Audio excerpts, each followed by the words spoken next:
for joining me today for the Food for Fuel program. My name is Abby and I'll be your leader and presenter. So I just want to start off by giving you the goal of this presentation, and that is the program is to educate college students on how to eat healthy, why it's important for them at this stage of life, and we'll be providing you resources, knowledge, and skills to effectively eat healthy and apply this to your life right now and for the future to come. So today I want to give you our specific goal for our time, and that is going to be to educate you on the obesity epidemic and why it's important for you to start eating healthy right here and right now.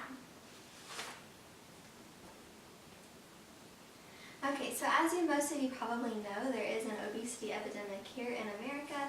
So among the adults in America, ages 20 years and older, the prevalence of obesity is 39.8%, and in youth it's 18.5%. So going back to the adults, just to give you an idea, that is 93.3 million people in America. In Tennessee, the prevalence is 32.8%. And in this map, you can kind of see all the different states represented and what percentages they hold. So does anybody want to guess what number Tennessee is as far as highest rates of obesity? Number 8. A little bit higher. 27. Not lower. 15. Yeah, you're right. We're number 15 for obesity rates. And just to kind of give you an idea as well, it's important to know that no state is below 20% for obesity rate, and the national goal is 15%. So we're not doing too good. And then lastly, for college students, every 3 in 10 college students is considered overweight or obese. So I like this quote here. It says, "Obesity is not just a weight problem. It can have serious effects on a person's physical health, metabolic, and psychological health." So obesity now is no longer considered just a disease, but it's actually considered a chronic disease. And many chronic diseases, like obesity, are, according to the CDC, common, costly, and preventable. So 7 out of the 10 leading causes of death in America are contributed to these chronic diseases.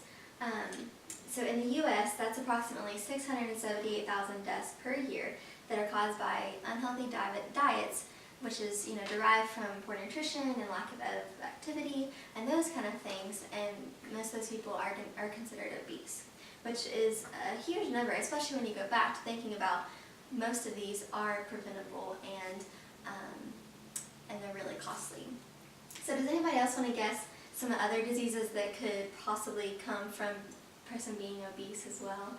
Like some other diseases that they may struggle with? Diabetes. Mm-hmm. Heart disease. Mm-hmm. Some cancers. Yeah, some cancers, not all, but a lot. High blood pressure. Mm-hmm. Stroke. Yeah, you all named a lot of them, but yeah, there's a lot that can come from that. So it's not just obesity, there's a lot of other issues that are involved as well. So like I said, it's really costly. So we see that obesity affects the healthcare costs in America.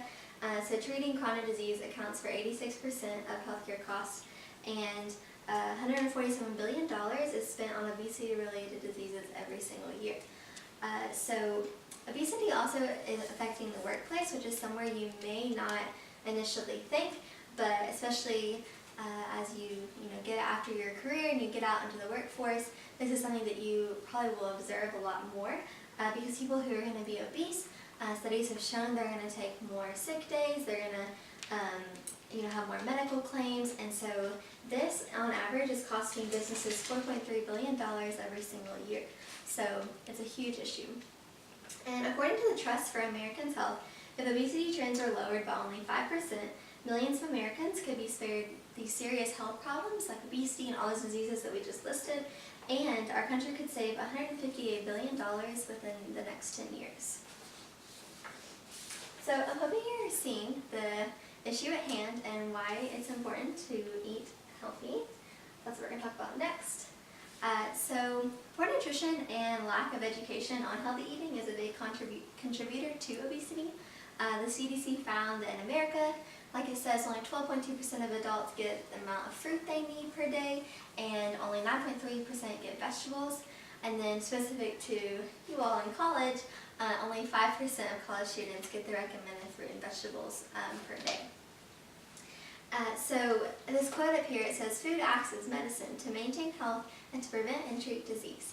So, the food that we eat enables the cells in our body to receive the information and instruction that it needs to properly function.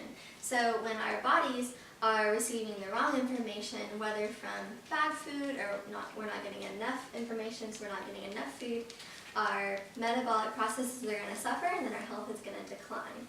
And that is when people become at risk for becoming obese, and they're prone to obviously develop other diseases as well. So when we look at the food, we look at food as information that we actually need, and like this says, to maintain our health and to help prevent diseases and treat diseases, then we can really see it as a way to create health and reduce disease by helping the body maintain proper function. So that is all I have for today, and thank you very much for listening. Any questions?